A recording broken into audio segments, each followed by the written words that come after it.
अब सिमलवाड़ा को हमारे बाप दादे और हम क्या बोलते हैं? हेमरवाड़ा। उन लोगों ने क्या बना दिया? सिमलवाड़ा। हम ह बोलते थे, उन्होंने स कर दिया। सागवाड़ा को हम क्या बोलते हैं? हगवाड़ो। ऊ है, फिर ध्यान रखना पीछे। हेमरवाड़ो ऊ, हगवाड़ो ऊ। और यहाँ क्या कर दिया? हगवाड़ो थकी सागवाड़ा। हाबड़ू, साबला, बराबर? हड़ुंबर, सलुंबर, ह और स।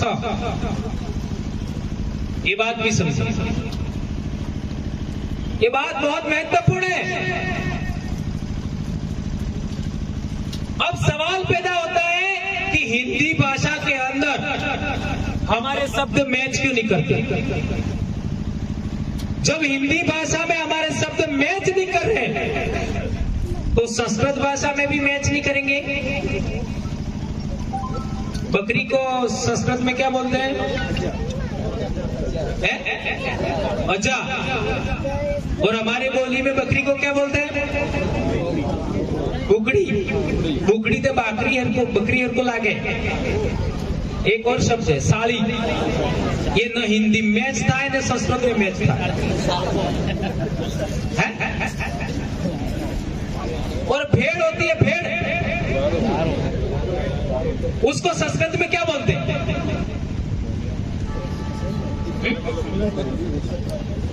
संस्कृत में भेड़ को क्या बोलते हैं? मेष। मेष ते पेला घेटला ने कहीं शायद अभी बोलते हैं, अभी। और अपने बोली वो बोले घेटलो ऊ एणाय वहां, बाकरो, रोकड़ो, है ना? वो मैच नहीं करता।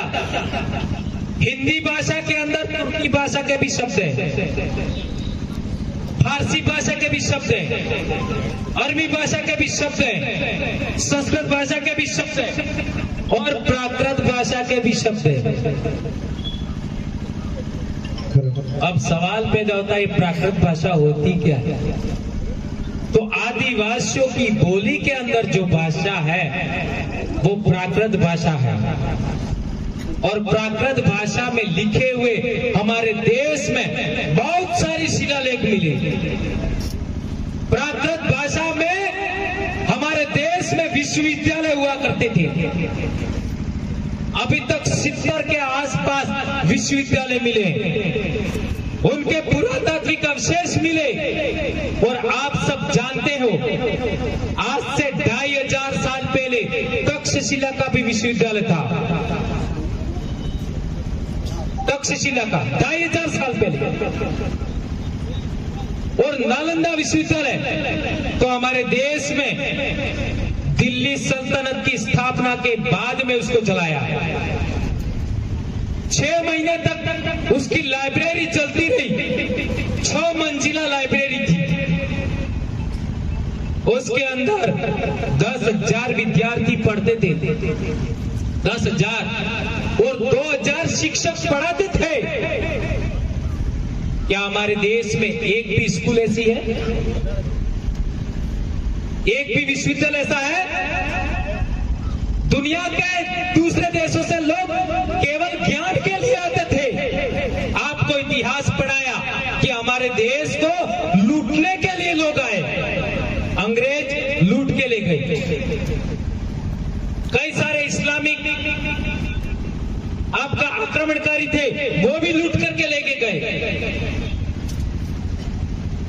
लेकिन हमारे देश में पढ़ने के लिए लोग आते थे और यहाँ की किताबें लेके बाहर जाते थे, ज्ञान लेके बाहर जाते थे। ये इतिहास नहीं पढ़ा है। और वो विश्वविद्यालय, वो इतिहास, वो किताबें प्राकृत भाषा की थी। और वो प्राकृत भाषा आज हमारी बोली के अंदर जिंदा है। इसलिए भारत देश के अंदर आदिवासियों की बोली को सबसे ज्यादा खतरे में आज इन लोगों ने डाला है। नेपाली भाषा हमारे देश की है क्या? वो 8वीं अनुसूची में। सिंधी भाषा हमारे देश की है क्या? वो 8वीं अनुसूची में। और भीली हमारे देश का इंडिजिनस स्पीच है। गोंडी भाषा हमारे देश की इंडिजिनस स्पीच है। उसको आज भी 8वीं अनुसूची में नहीं बना, 8वीं अनुसूची में नहीं डाला, उसका कोई डिक्शनरी नहीं बना। जबकि एक अंग्रेज ने 1895-96 में डिक्शनरी बनाया था, लिखा हुआ है, लेकिन इन लोगों ने उसको भी भुला दिया।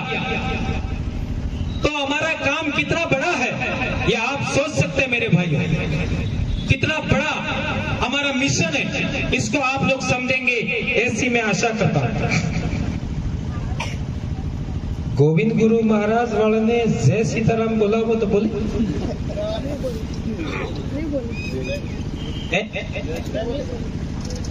ने संत सुरमाल